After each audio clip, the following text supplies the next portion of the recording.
No sé si ven la presentación. Sí, doctor. Buenas noches. Buenas noches, perfecto, muy bien. Bueno, sí se ve, doctor. entonces, perfecto, me parece bien. Entonces empecemos a platicar de linfomas, ¿verdad? Ustedes, los linfomas, pues tenemos que decir que, vamos a ver,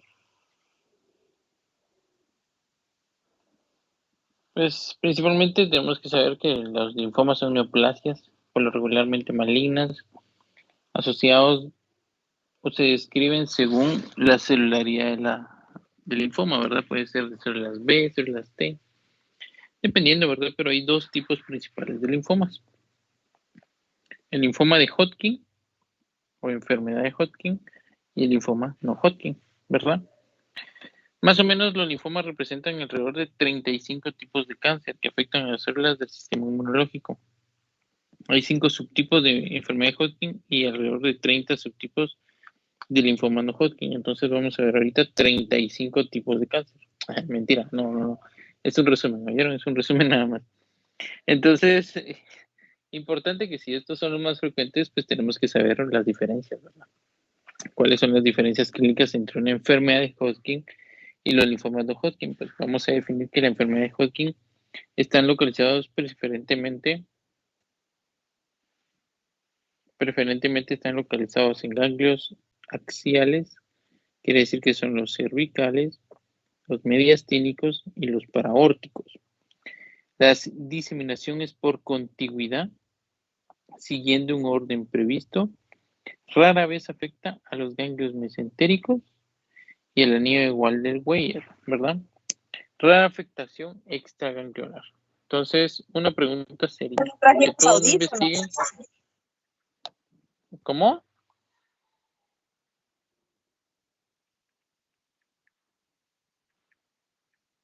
¿Quién habló? ¿De luz? Andan en el carro. Bueno, entonces lo que necesito, por favor, que me expliquen ustedes cuál es el anillo de Walder-Weyer, ¿sí? Que me digan dónde está localizado, ¿verdad? Porque sabemos cuáles son los ganglios mesentéricos, sabemos lo de la circulación torácica normal, ¿verdad? ¿Y cuál es el anillo de Walder-Weyer? Eso va a ser como pregunta de examen.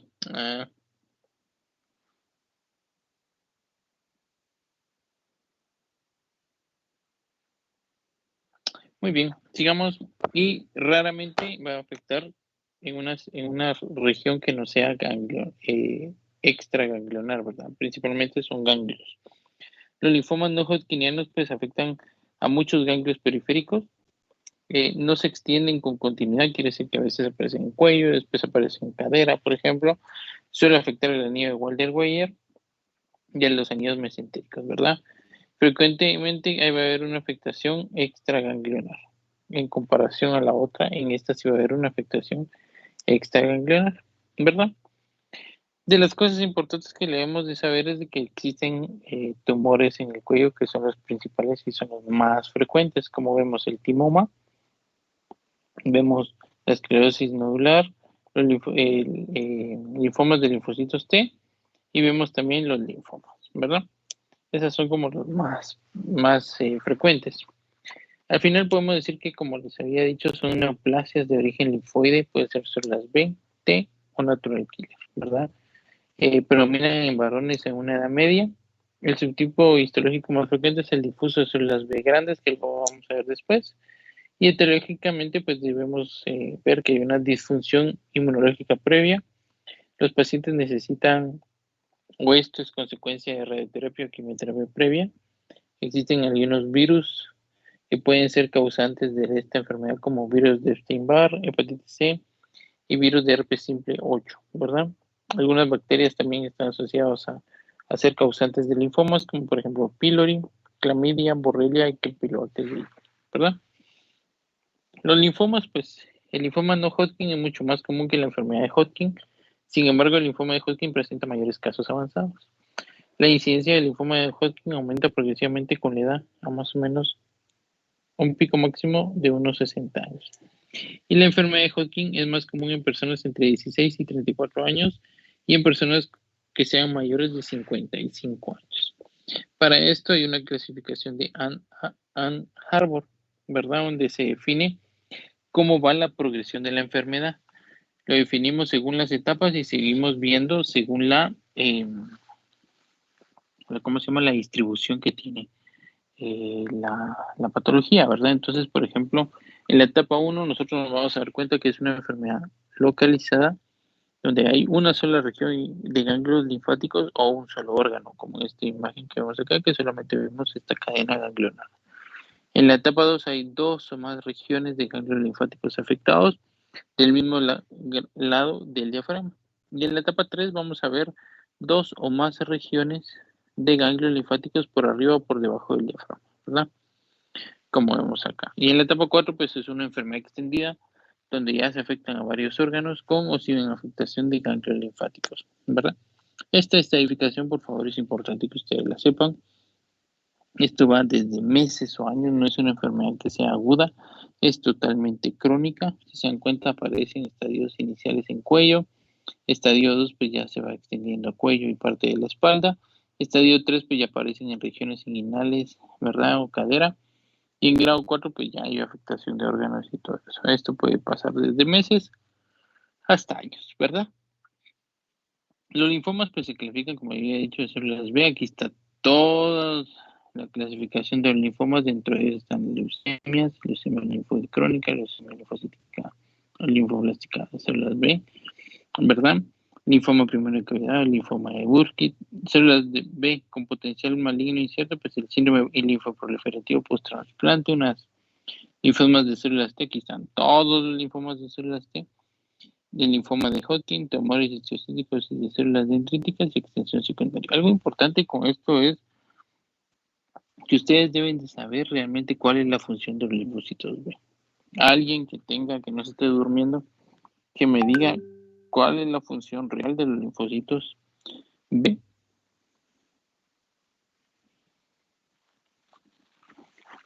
Veamos Damaris Lilian, que solo así te veo.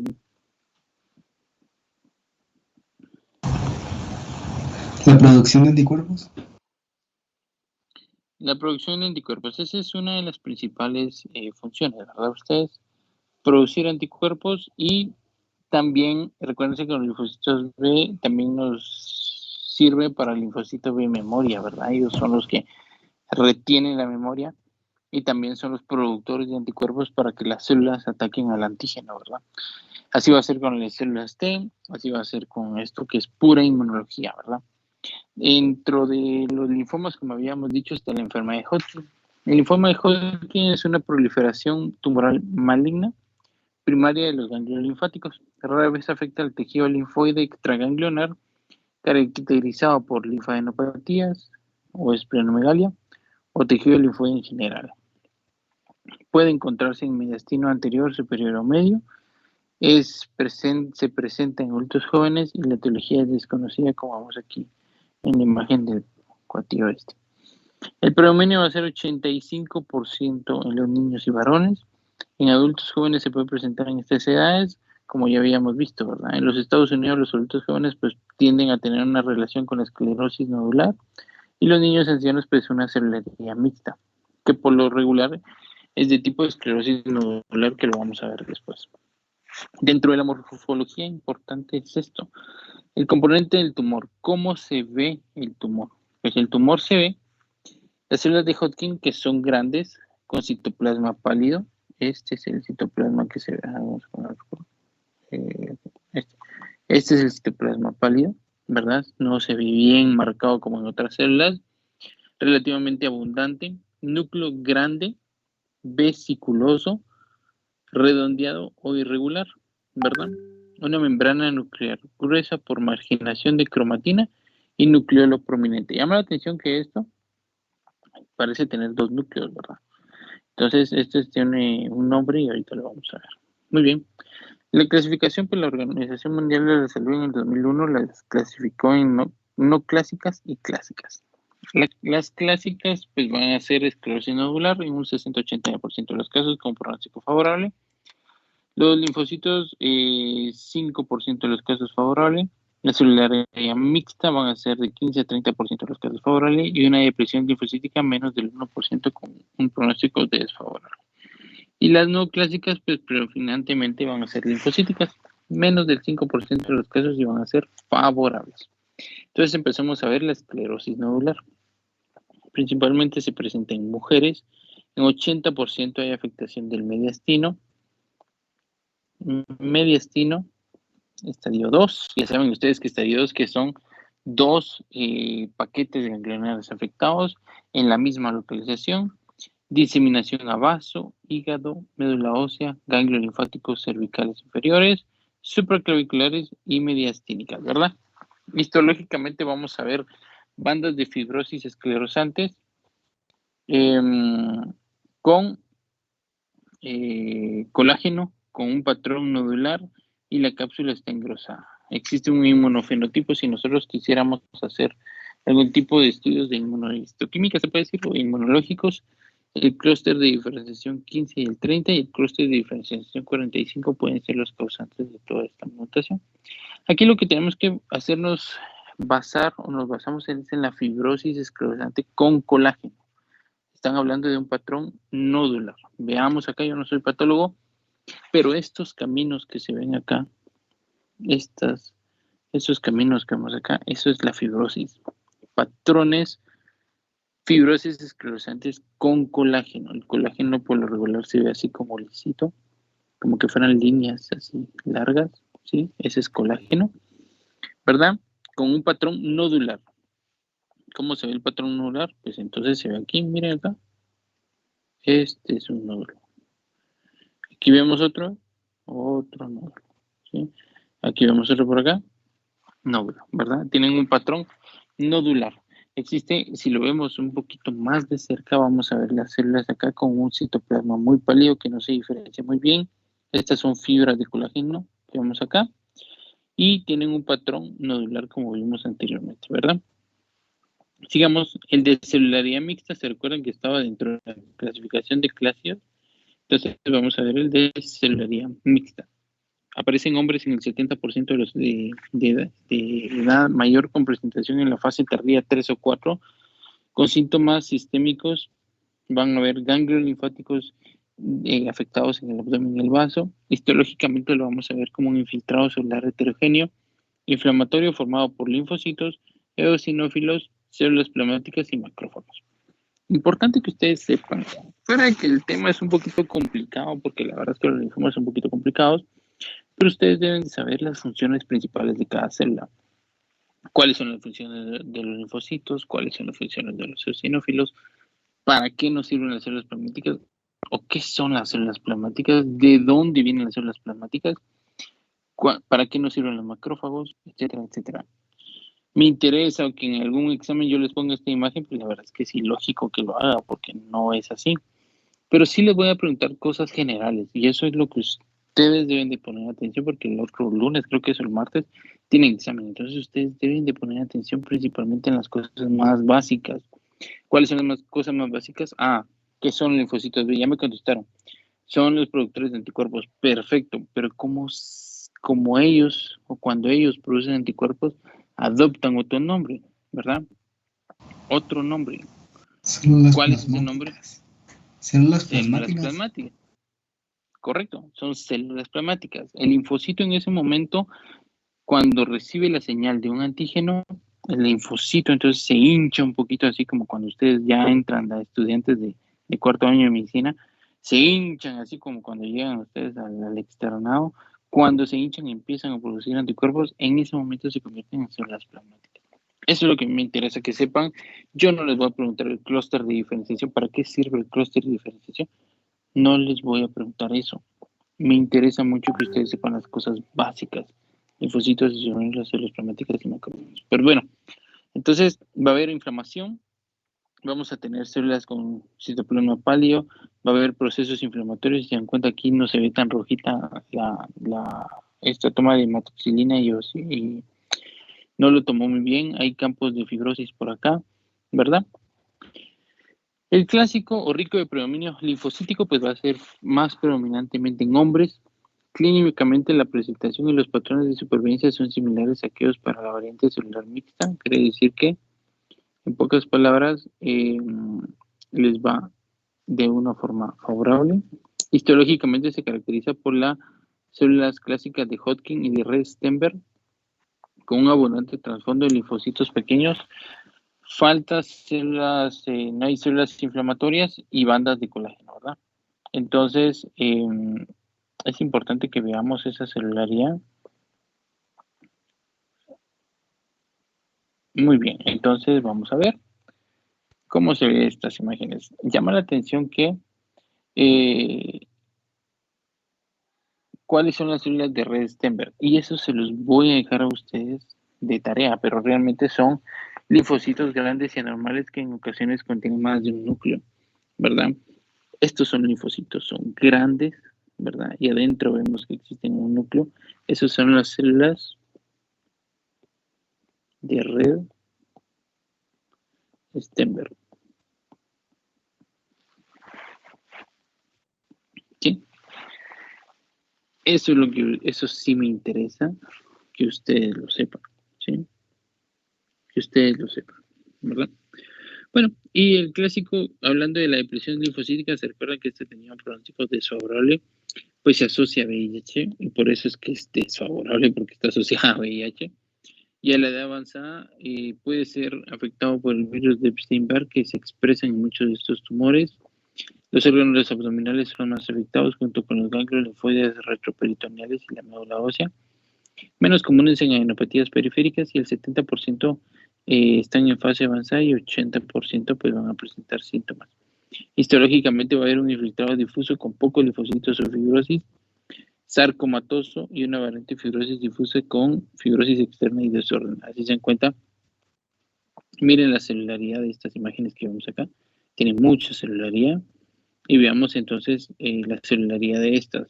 Si se dan cuenta, muy pocas células, ¿verdad? Hay mucha presencia de pocas células, por lo mismo que probablemente está asociada a VIH, ¿verdad? Ustedes, permítanme, quiero revisar. Aquí está. Vamos a ver, esta no es esta. Infiltrado difuso con pocos linfocitos o fibrosis, sarcomatoso y una variante fibrosis difusa con fibrosis externa desordenada, ¿verdad? Completamente distinto, no se ven áreas, hay mucha fibrosis en esta zona. Todo esto hasta se ven células, estas que parecen células grasas que vemos acá, que seguramente es linfoide. La no clásica, predominantemente de tipo linfocítico, pues se presenta en pacientes arriba de 35 años. Hay adenopatías cervicales axilares. Pocas veces va a haber afectación mediastínica y rara vez afectación medular. Histológicamente vamos a encontrar células linfoides, ¿verdad? Y va a haber un fondo predominantemente con linfocitos benignos, con escasos eosinófilos, neutrófilos y células plasmáticas, y con pocos signos de necrosis o fibrosis. Hay células tumorales en el clúster de diferenciación 45-20 y en el 30. Recuerden que todo esto está relacionado al cromosoma 6. De 3 al 5% de evolución en linfomas difusos de células grandes, y el pronóstico es bueno, ¿verdad? Vemos un patrón completamente difuso, hay áreas de fibrosis por acá, ¿verdad?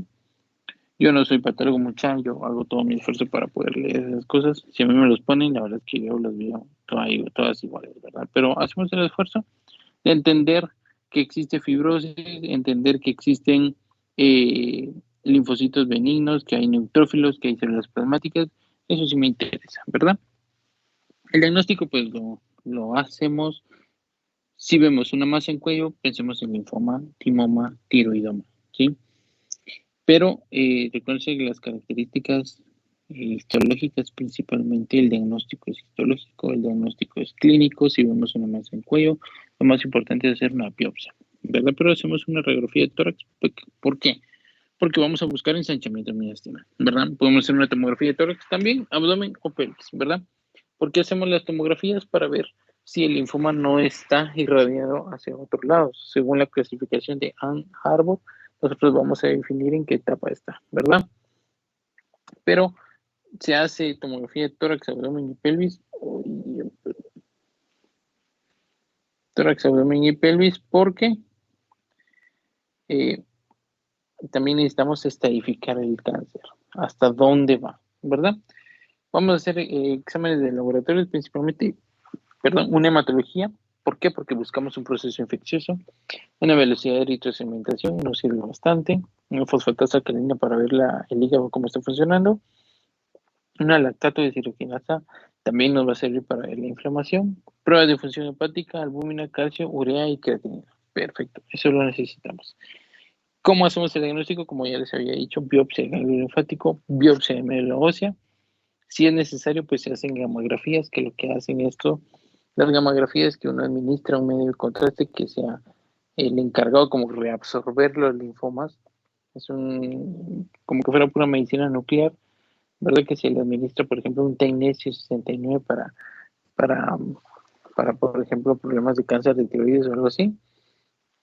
Y esto entonces lo que hace es absorber el Tecnesio 69, por ejemplo, en tiroides absorbe la tiroides absorbe eso y entonces aparece una gamografía, ¿verdad? Y la vamos a utilizar cuando nosotros sospechemos que el paciente tenga dolor óseo y si no vamos a pensar en una resonancia magnética si no hay signos neurológicos, ¿verdad?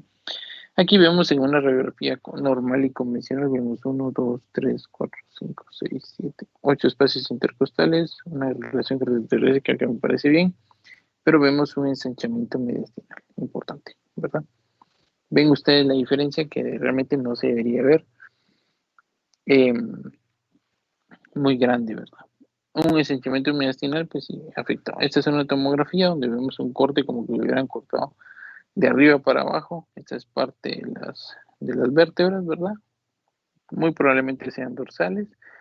Aquí están los arcos costales. Aquí vemos este ensanchamiento que me parece que es mediastinal, ¿verdad? Con algún componente de corazón, tal vez de algún vaso importante, pero esa es la tomografía. También podemos ver estas imágenes de acá, ustedes que vemos una imagen muy importante, ¿verdad?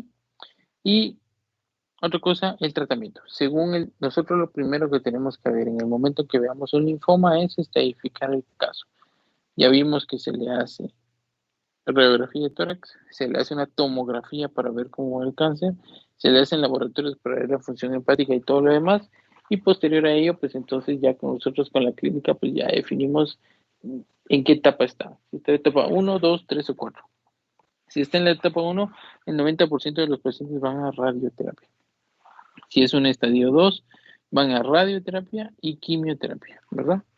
Si es un estadio 3A, vamos a definir que el paciente está en radioterapia y si es un 3B, en radioterapia y quimioterapia. Y un estadio 4, quimioterapia de una vez. Con los esquemas, ¿verdad? Un MOP o un ABVD también se pueden utilizar, pero eso es más que todo, son las abreviaturas de los medicamentos que se utilizan en la quimioterapia. Como vemos acá. Aquí está el tratamiento, radioterapia va a ser estadio 1A, 2A. La quimioterapia va a ser de 2A a 4B, por ejemplo. Y aquí está ABVP, es adriamicina, bleomicina, vinblastina y decarbacina. O utilizamos un MOP, mecloretamina, vincristina, procarbacina y prednisona, ¿verdad? Se puede utilizar un trasplante de médula ósea también, pero eso es solamente en casos excepcionales. Y trasplante de células precursoras periféricas, pues trasplante alógeno de células progenitoras sanguíneas, recuperar la función modular tras la mielosupresión y agentes estimulantes de las células progenitoras como el filgastrin. El filgastrin, ustedes lo van a escuchar frecuentemente en pacientes que tengan cáncer, porque el filgastrin, lo que pasa es que con la quimioterapia lo que uno busca es bajar la celularidad normal del cuerpo, ¿verdad? Ustedes, entonces a veces los pacientes, por la agresividad de la quimioterapia, podemos tener el caso donde el paciente tenga 1000 de glóbulos blancos, por ejemplo. Entonces, ¿qué pasa? Con estos 1000 de glóbulos blancos, mucho riesgo de infecciones, no soportan mucha quimioterapia, etcétera. Entonces, lo que se hace es que se administra el filgastrin. El filgastrin es un fármaco que lo que hace es estimular la producción de células progenitoras, ¿verdad? Entonces, si le administras Fluidastream, aumentan más o menos de 4 a 5 mil glóbulos blancos con el Fluidastream. Entonces, por ejemplo, el paciente tenía 5.000, va a aumentar a 6.000 o a 7.000, ¿verdad? Dependiendo de cómo esté.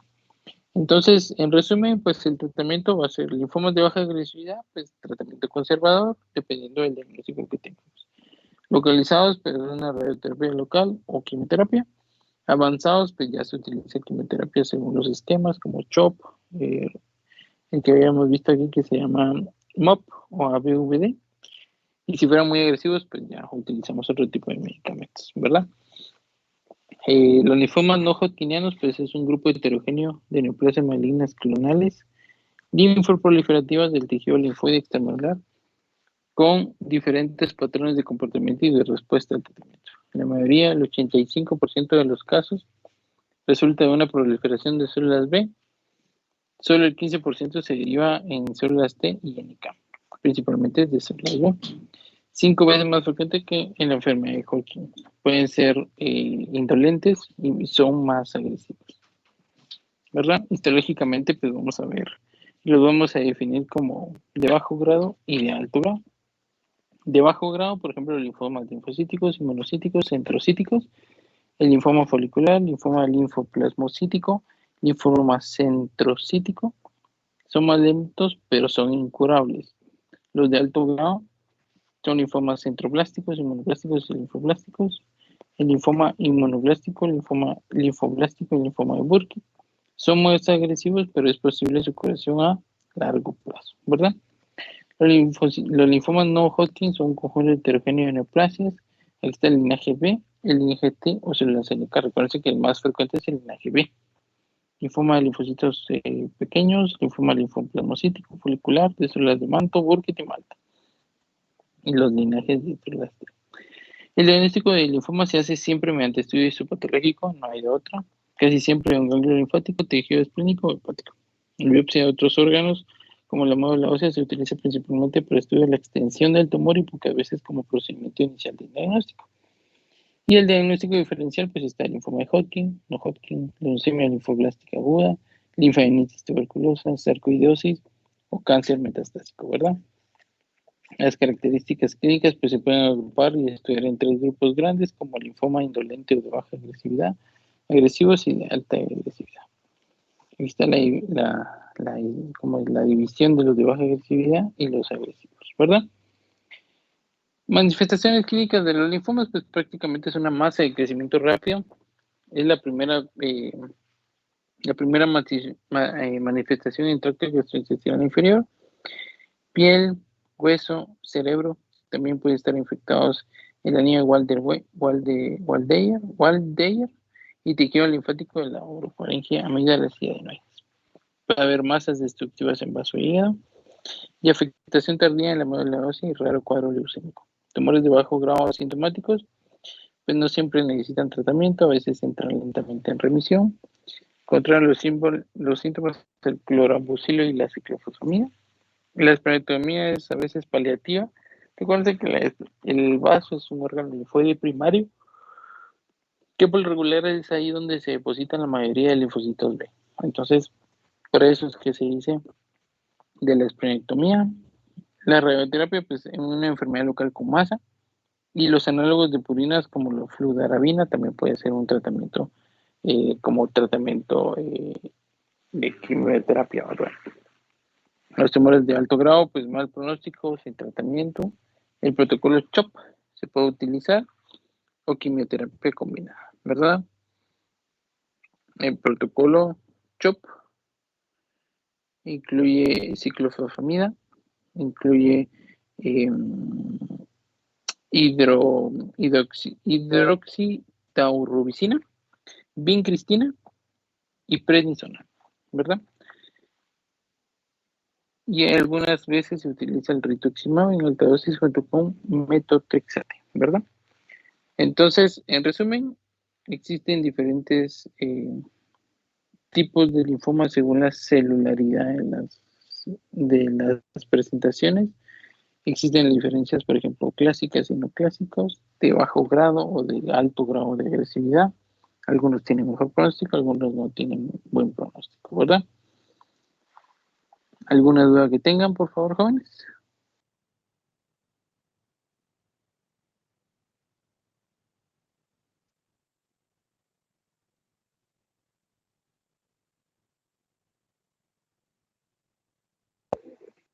Creo que no, doctor.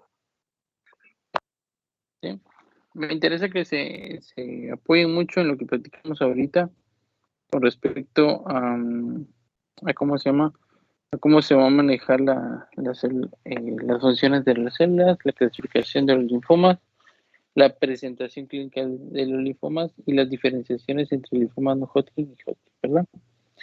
Muy bien, jóvenes. Entonces nos seguimos viendo. Yo creo que tenemos clase el día...